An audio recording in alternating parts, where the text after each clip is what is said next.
Praise lord. मी Manoj Tiwade, Bethlehem Nagar, Miraj या ठिकाणाहून पुन्हा एकदा प्रभू येशूच्या नावामध्ये आपल्या सर्वांना सलाम. या प्रियानो, या रविवारच्या दिवशी आपण प्रार्थना करूया. स्वर्गीय पिता प्रभू येशू, तुला धन्यवाद देतो. आजच्या शाबात दिवशी आम्हा प्रत्येकाला तू सांभाळ, प्रत्येकाच्या जीवनामध्ये तू कार्य कर आणि तुझं गौरव करून दे. ऐकणारे कान, पाहणारे डोळे, प्रभू येशू ग्रहण करणारं मन तुझ्या हातामध्ये देतो. प्रभू येशू, जे रडत आहेत त्यांची तू अश्रू पुस, जे काळजी, चिंतेत, भयात, दुःखात आहेत त्यांना तू सांत्वन दे. आणि प्रभू, मी तुला विनंती करतो, तुझं पवित्र रक्त प्रभू आज या प्रियजनांवरती येऊ दे. आणि प्रभू, त्यांना बंधनमुक्त तू कर. ओ प्रभू येशू, या जगातल्या महामारीमुळे अनेक जणांचे अश्रू वाहत आहेत, अनेक जण काळजीत, दुःखात, त्रासात, वेदनेत आहे. प्रभू येशू, आज या कोविड महाभयंकर अशा रोगाला मी तुझ्या हातामध्ये देतो. प्रभू येशू, तुझी कृपादृष्टी होऊ दे आणि हा रोग सर्व पृथ्वी तलावर तू काढून टाक. भारत देश हा तुझ्या हातामध्ये देतो. प्रभू येशू, या भारत देशामध्ये तुझं परमेश्वरा रक्त कार्य करू दे. आणि प्रभू, या देशामधून हा आजार पूर्णतः तू काढून टाक. सर्व यंत्रणा जे राबत आहे रोगाबद्दल त्यांना तू यशस्वी बरकत दे. प्रत्येक ठिकाणी, प्रत्येक सेवेमध्ये जे डॉक्टर्स, सिस्टर, ब्रदर्स, मदतनीस, कर्मचारी, ओ येशू, यांना तू मदत कर. प्रत्येकाचं आरोग्य तू राख आणि तुझं गौरव करून घे. इथून पुढच्या वेळेला प्रभू येशू, या पृथ्वीला मी तुझ्या हातामध्ये येतो. आणि प्रभू, तुझं आणि तुझं महान असं सामर्थ्य या पृथ्वीला टच करू दे. आणि पुन्हा एकदा या पृथ्वीला परमेश्वरा तू अबाधित कर आणि तुझं गौरव करून घे. येशूच्या नावात आमेन. हालेलुया. आजचा विषय आहे प्रभू येशूच्या नावामध्ये आपल्याला की पृथ्वीचा अंत. ओ प्रियानो, ही पृथ्वी आपल्याच पापामुळे कणत आहे. आपल्या मनुष्याच्या पापामुळे या पृथ्वीवरती शाप आलेला आहे. पृथ्वी पीक द्यायचं बंद करत आहे आणि आम्ही म्हणतोय की आम्ही काहीच केलेलं नाही आहे. उदाहरणार्थ आम्हाला पाहायला मिळतं उत्पत्तीमध्ये, जेव्हा आदाम आणि हवेद्वारे पाप झालं तेव्हा पृथ्वीवरती शाप आला. पृथ्वी जे आत्तापर्यंत चांगलं देत होते ते काटेन कुसळे देऊ लागले, आम्हाला मशागत करू लागली, नांगरणी करू लागली. याच्या आधी तसं काही नव्हतं प्रिया.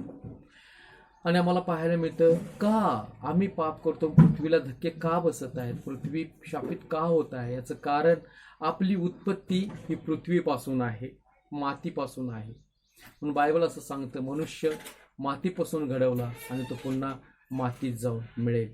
आणि आम्हाला पाहायला मिळतं त्या काळी प्रभू येशूने, परमेश्वराने पृथ्वीकडे अवलोकन केलं, तो सर्व पृथ्वी ही भ्रष्ट झालेली होती. कुणामुळे? तर तुमच्या आणि माझ्यामुळे. काय संबंध आहे पृथ्वीचा आणि तुमचा आणि माझा? एक संबंध आहे, आपलं रिलेशन आहे मातीशी. उत्पत्ती आहे आपली मातीतून. पण जे आपण करतो त्याचा इफेक्ट पृथ्वीवरती होतो. म्हणून यशाया 24:5-6 मध्ये देवाचं वचन सांगतं, पृथ्वी आमच्या रहिवाशांकडून भ्रष्ट झालेली आहे. बघा, पृथ्वी कशी भ्रष्ट झालेली आहे, तर जे आम्ही रहिवासी आहोत त्या रहिवाशांकडून भ्रष्ट झालेली आहे आणि त्या सर्वांनी नियमाचं उल्लंघन केलेलं आहे. यास्तव पृथ्वी शापाने घासलेली आहे, भ्रष्ट झालेली आहे. तीच पृथ्वी शाप तिच्यावरती आलेला आहे. ती शापाने ग्रस्त झालेली आहे आणि त्यावर राहणारे सर्व जे मनुष्य प्राणी आहेत ते पापाचे त्यांना फळ भोगावे लागेल. म्हणून तर या पृथ्वी तलावरती आज आम्हाला पाहायला मिळतं हाहाकार माजलेला आहे. मनुष्य सुधारायला तयार नाहीये. म्हणून आज आम्हाला पाहायला मिळतं सर्व ठिकाणी हाहाकार हाहाकार असं सगळीकडे ऐकायला मिळत आहे आम्हाला. यिर्मया 5:25 मध्ये देवाचं वचन सांगतं, तुमच्या दुष्कर्माने ती फिरली आहे, तुमच्या पातकाने तुमचे हित राखून ठेवलेले आहे.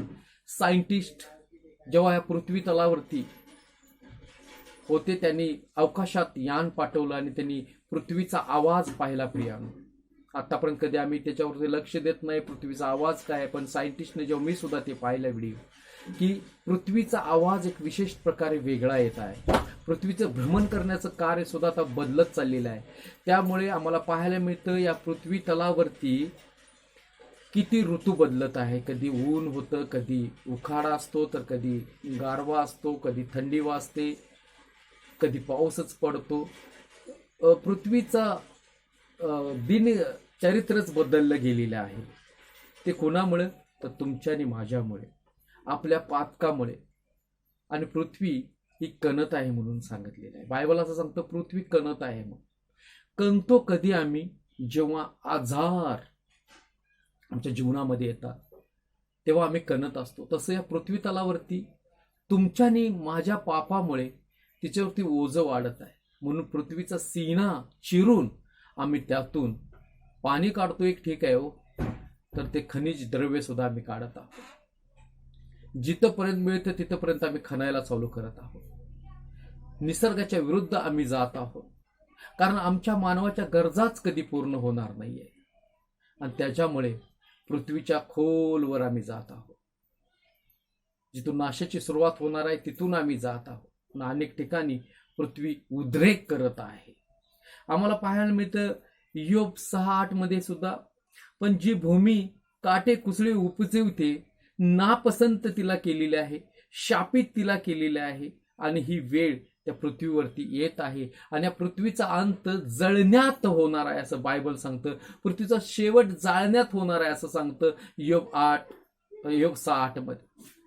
मग ही पृथ्वी कशी जळणार आहे? तर विचार करा, आम्ही जे आमची तहान भूक भागवण्यासाठी पृथ्वीच्या डीप मध्ये जात आहोत, खनन करत आहोत, आणि पृथ्वीच्या खालचा जे लावा आहे तो वरती येत आहे प्रियानो, तो धुपत आहे आणि तो बाहेर पडून पृथ्वी जळण्याच्या बेतात आहे. त्याच प्रकारे आम्हाला यिर्मया 4:28 मध्ये सांगतं, त्यामुळे पृथ्वी शोक करीत आहे. बघा, मी नाही सांगत, देवाचं वचन सांगतं, त्यामुळे पृथ्वी शोक करीत आहे. पृथ्वी रडत आहे आता की कुणालाही नाश नको आहे प्रियानो. तुम्हाला मी विचारलं तुमचा नाश व्हावा का, तर तुम्ही नाही म्हणताय. किंवा तुम्हाला जर कुठल्या डॉक्टरने सांगितलं तुम्ही उद्या मरणार आहात, तर तुमची अवस्था काय होते? तुम्ही रडायला चालू झाला, तर तुम्ही अश्रू गाळायला चालू करता. काय होतं मग?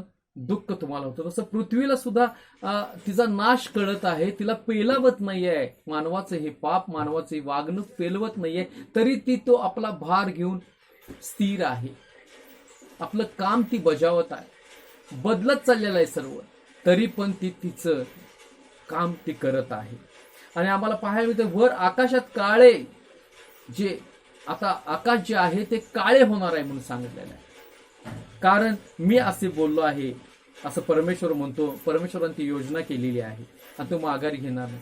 आता आकाश, पृथ्वी रडत आहे ठीक आहे, मग आकाश काळे का होत आहे? प्रियजनांनो, या रोगामुळे, अनेकाच्या मृत्यूमुळे पृथ्वीचा काळा धूर आकाशाशी भिडत आहे आणि आकाशामध्ये काळे ढग तुम्हाला पाहायला मिळत आहे.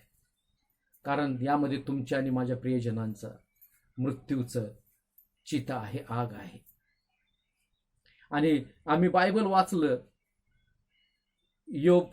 इब्री याचा 6 अध्याय 8 वचन, इब्री याचा 6 अध्याय 8 वचन, पृथ्वीचा नाश अग्नीने होणार, ते जळण्यासाठी दिलेलं आहे. आणि किती सहन या पृथ्वीने केलं पाहिजे. म्हणून या पृथ्वीचा नाश होणार आहे हे आमच्या सायंटिस्टला माहीत आहे, जगभरातल्या सायंटिस्टला ते माहीत आहे. या पृथ्वी तलाचा नाश होणार आहे म्हणून तर त्यांनी मंगळावरती आपलं संशोधन चालू केलेलं आहे. आणि मंगळ ग्रह हा कसा उपयुक्त आपल्याला पडेल हे ते पाहत आहेत. आणि सर्व पृथ्वीवरून हळूहळू मंगळावरती जाण्याचा योजना त्यांनी केलेली आहे. पण देवाचा निर्णय कधी बदलणार नाहीये प्रियानो. आम्ही मंगळावर गेलो काय, नाहीतर कुठल्या दुसऱ्या ग्रहावरती गेलो काय, नाशास कारणामे होणार आहे. कारण मानवाच्या उत्पत्तीला अन्न पाण्याची गरज आहे, त्याचप्रमाणे सूर्याची आम्हाला गरज आहे. कारण आम्हाला देवाचं वचन सांगतं, पेत्राचे 2 पत्र 3 अध्याय 12 वचन, त्या दिवसामुळे आकाश जळून लयात जाईल आणि सृष्टीत्व जे आहे जे सर्व तप्त होऊन जाईल. बघा, आकाश लयात जाणार आहे. मग ग्रह कुठे जाणार प्रिया? आकाशच लयास गेला, आकाशच नाहीच गेलं, तर ग्रहांचा काय उपयोग आहे? आम्ही मंगळावर जाऊन काय करणार आहे मग? आणि देवाचं वचन सांगतं की आता जे सूर्य चंद्र तारे आहेत त्यांचं काय होणार आहे बघा. योएलाचा 2 अध्याय 10 आणि 11 वचनामध्ये सांगतं, यापुढे पृथ्वी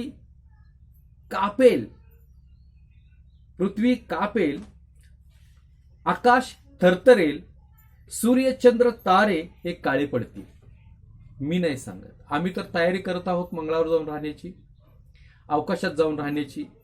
तर या ठिकाणी वचनच असं सांगतं, पृथ्वी थरथर कापेल, आकाशात जे सूर्य चंद्र तारे आहेत ते काळे पडतील. मग आम्ही कसं जिवंत राहायचं आहे? सूर्याच्या प्रकाशानेच मानवाला सर्व खाद्यपदार्थ मिळतं. मग सूर्यच नाही तर वनस्पती कशी येणार? आमची वाढ कशी होणार? त्याचबरोबर योएल 2:30-32 मध्ये देवाचं वचन सांगतं, मी आकाशात व पृथ्वीवर रक्त व अग्नी व धुराचे लोळ अशी चिन्ह तुम्हाला दाखवेल. हालेलुया. बघा, आम्हाला पाहायला मिळतं पृथ्वी व आकाशात प्रभू म्हणतो, मी अग्नीचे व धुराचे लोळ दाखवे.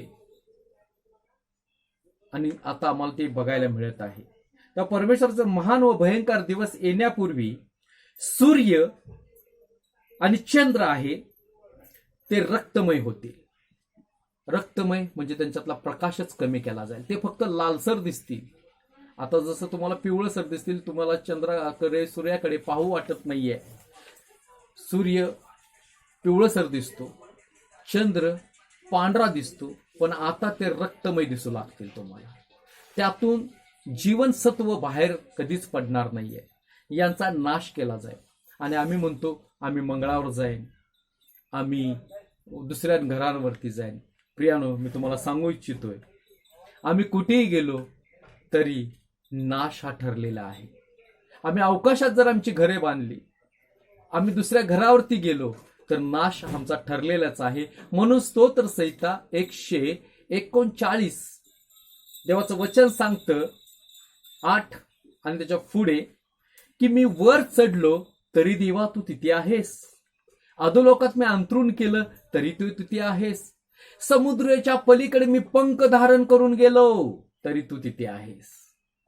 आम्ही वर जाऊ, अधोलोकात जाऊ, समुद्राच्या पलीकडे जाऊ, अवकाशात जाऊ, तरी देवा तू तिथे आहेस. कधीच नाश हा होणार नाही असं तुम्ही म्हणू नका. अनेक सायंटिस्ट सुद्धा यावरती चक्रावरतील, कारण बायबल असं सांगतं की कुठेही तुम्ही जा, नाश हा तुमचा आहेच. आणि हा नाश तुमचा पिछा सोडणार नाहीये. म्हणून आम्हाला वचन असं सांगतं की आम्ही वाचण्याचा प्रयत्न करत आहोत, पण कुणीही वाचणार नाहीये, कुणीही त्यातून निभावणार नाहीये, कारण देव हे बोललेलं आहे. सायंटिस्ट प्रयोग करत आहेत, सगळं काही करत आहेत, पण बायबल कधी खोटं ठरणार नाहीये. आकाश त्याच्या पुढे विरघळलं जाईल म्हटलेलं आहे. पृथ्वी थरथर कापून नष्ट केली जाईल, अग्नीने नष्ट केली जाईल असं म्हटलेलं आहे. समुद्र कोरडा पडला जाईल म्हटलेलं आहे. पृथ्वीचं पाणी नष्ट केलं जाईल असं म्हटलेलं आहे. हालेलुया. म्हणून देवाचं वचन सांगतं प्रगटीकरण 22:5 मध्ये, सूर्यप्रकाशाची आता गरज तिथे नसणार आहे. यशाया 60:19 मध्ये सांगतं, यापुढे दिवसा प्रकाश देण्यास तुला सूर्याची चंद्राची तिथे गरज नसणार आहे. हालेलुया. म्हणून देवाच्या वचनावरती स्थिर राहा प्रिया. नाश सर्वांनाच आहे, पण हे नाश का होणार आहे याचं कारण माणसाची बदललेली प्रवृत्ती, माणसाचं बदललेलं जीवन, माणसाच्या मध्ये असणारे वाईट गुण, माणसामध्ये असणारे सर्व वाईट दुर्गंधी, सैतानाचे सर्व गोष्टी असल्यामुळे या पृथ्वीवर सर्व शाप येत आहे. जर तुम्हाला बदलायचंच असेल तर सर्व जणांनी प्रार्थना करा, आपली चालचालवणूक बदला. कारण देवाचं वचन सांगतं उत्पत्तीपासून आम्हाला पाहिजे 6:5-7 मध्ये, पृथ्वीवर माणसाची दृष्टाई फार झालेली होती. आज देखील दृष्टाई झालेली आहे. आज या कोविडच्या नावावरती अनेकाचे पेटपाट शरीरातले काढून घेतले जात आहे. आपलं कोण नाहीये, पण ते दुसऱ्यांचा कोणीतरी भाव आहे, आई आहे, बहीण आहे, बायको आहे, लेकरो आहे, त्याच्या देहाशी खेळलं जात आहे. म्हणून तर चालवणूक आमची बदलत चाललेली आहे. कुणीही आपलं काम प्रामाणिकपणे करायला तयार नाहीये. म्हणून मानवाच्या मनामध्ये येणारे विचार एकसारखे वाईट आहेत असं देवाने त्यावेळेस मी पाहिलं. त्याच्या कल्पना केवळ एकसारख्या वाईट आहेत असं देवाने पाहिलं आणि त्यांना उत्पन्न केलेला देवाला खूप अनुताप झाला, वाईट वाटलं देवाला. म्हणून तर त्या काळी देवाने पाण्याने नाश केला प्रिया. म्हणून आज सेकंड वॉर आपल्याला पाहायला मिळतं, अग्नीने नाश होणार आहे. म्हणून इब्री 6 मध्ये देवाचं वचन आम्ही प्रामुख्याने वाचतो, ही पृथ्वी अग्नीने विरघळणार आहे, नाश होणार आहे. वरच्या ग्रहांचं सुद्धा नष्ट नाबूत होणार आहे, कोणीही टिकणार नाही आहे देवाच्या योजनेपुढे. पण देवाचं वचन सांगतं जे विश्वासणारे आहेत त्यांचं काय, जे प्रभूवरती विश्वास ठेवतात त्यांचं काय. तर सांगू दे, शरीर तुमचं आणि माझं मातीस मिळेल, पण जे विश्वासणारे आहेत ते पुन्हा उठले जातील. आणि त्यांच्यासाठी प्रगटीकरण 21 मध्ये पहिलं वचन आम्हाला पाहायला मिळतं, नवीन आकाश व नवीन पृथ्वी हे देव तयार करेल आणि त्यावरती तुम्ही मी राहणार आहे. मंगळावरती नाहीये, इतर ग्रहांवरती नाहीये, तर देव तुमच्यासाठी एक नवीन आकाश व नवीन पृथ्वी तयार करणार आहे. तिथे तुम्हाला आता चंद्राची गरज नसणार आहे, स्टारची गरज नसणार आहे, सूर्याची गरज नसणार आहे, कारण प्रभू येशूचं तेज तुम्हाला जीवनसत्व पुरवणार आहे. त्यामध्ये कुठल्याही प्रकारची अश्रू नसणार आहे, दुःख नसणार आहे. Praise the Lord. म्हणून तुम्हाला सांगू दे, देवाचं वचन सांगतं यशाया 65:1 मध्ये, पहा मी नवीन आकाश व नवीन पृथ्वी निर्माण करतो. हालेलुया. हे प्रॉमिस दिलेलं आहे तुम्हाला देवाने, तुमच्यासाठी मी एक नवीन आकाश व नवीन पृथ्वी निर्माण करतो. पूर्वीच्या गोष्टी कोणी स्मरण करणार नाहीये, त्या तुमच्या ध्यानात सुद्धा येणार नाहीये. हालेलुया. Praise the Lord. कारण देव तुमच्यावरती प्रेम करतो. Praise the Lord. म्हणून देवाकडे मागा, देव तुम्हावरती प्रेम आज देखील करत आहे. म्हणून किती सायंटिस्ट जीव तोडून आपला प्राण धोक्यात घालून अनेक प्रकारच्या तपासण्या करत आहेत. त्यांना माहिती आहे पृथ्वी नष्ट होणार आहे, सर्व जगाला माहिती आहे पृथ्वी नष्ट होणार आहे. पण ही जगाला गोष्ट आता माहिती व्हायला लागली, पण देवाचं वचन सांगतं बायबलमध्ये पूर्वीच परमेश्वरनं योजून ठेवलेलं आहे की पृथ्वीचा अंत होणार आहे, ते फक्त मानवांमुळे होणार आहे. म्हणून माझ्या प्रिय जनानो, आज आरोळी मारण्याची गरज आहे. जशी पृथ्वी कणत आहे, प्रभू येशूकडे म्हणत आहे, मला खूप या लोकांचं ओझं झालेलं आहे, यांच्या पापाचा भार मी वाहत आहे. म्हणून पृथ्वीची दिशा बदलत चाललेला आहे, वेग बदलत चाललेला आहे, ऋतू बदलत चाललेले आहेत. याचं कारण तुम्ही मीच आहोत.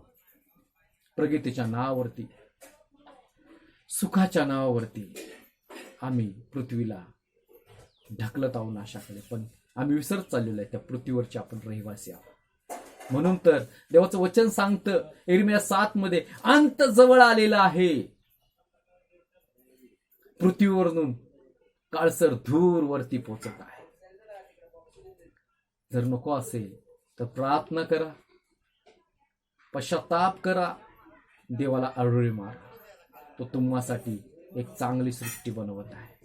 तो कृपाळ आहे, प्रेमळ आहे, त्याची कृपा महान आहे. देव करो हे वचन तुमच्यासाठी माझ्यासाठी आशीर्वादित करो. आमेन. आपण प्रार्थना करूया. स्वर्गीय प्रभू येशू, मी तुला धन्यवाद देतो. यावेळेस मी तुला धन्यवाद देतो की प्रभू तुझ्या इच्छा आमच्या जीवनामध्ये तू पूर्ण करून घे. मी धन्यवाद देतो सर्व पृथ्वीला या शापापासून मुक्त कर, आमच्या पातकापासून मुक्त कर आणि तुझं गौरव करून घे. आणि प्रभू येशू, या सर्व आजाराला प्रभू तुझ्या हातामध्ये देतो. आमच्या पापांची अपराधाची क्षमा कर आणि या आजारापासून या पृथ्वीला तू सोडव, मनुष्य प्राण्याला तू सोडव आणि तुझी कृपा दृष्टी केली जाऊ दे. इथून पुढची वेळ प्रभू येशू तुझ्या हातामध्ये देत आहे, हे शाबात तुझ्या हातामध्ये देत आहे. चर्चेस बंद असले तरी प्रभू आम्ही आमच्या घरामध्ये तुला धन्यवाद देत आहे, आमच्या घरांमध्ये समाजामध्ये आम्ही तुला धन्यवाद देत आहे आणि म्हणत आहे प्रभू लवकरात लवकर या पृथ्वीवरती हा रोग निघून जाऊ दे. तुझ्या मंदिरामध्ये, तुझ्या प्रार्थने सभेमध्ये आम्हाला जाण्यासाठी तू संधी दे आणि तुझं गौरव करून दे. हा शाबात तू आशीर्वादित केल्याबद्दल आम्ही तुला धन्यवाद देतो. आमच्या प्रियजनांचे अश्रू तू पुसल्याबद्दल आम्ही तुला धन्यवाद देत आहे. पवित्र आत्मा तो प्रत्येकाला मदत कर, प्रत्येकाचे अश्रू पुसून टाक. प्रभू येशू, पुन्हा एकदा तुझं पवित्र रक्त आम्हाला शांती देऊ दे, मुक्ती देऊ दे, रोग मुक्त करू दे. इथून पुढची वेळ तुझ्या हातामध्ये, येशूच्या नावात. आमेन. Thank you Lord.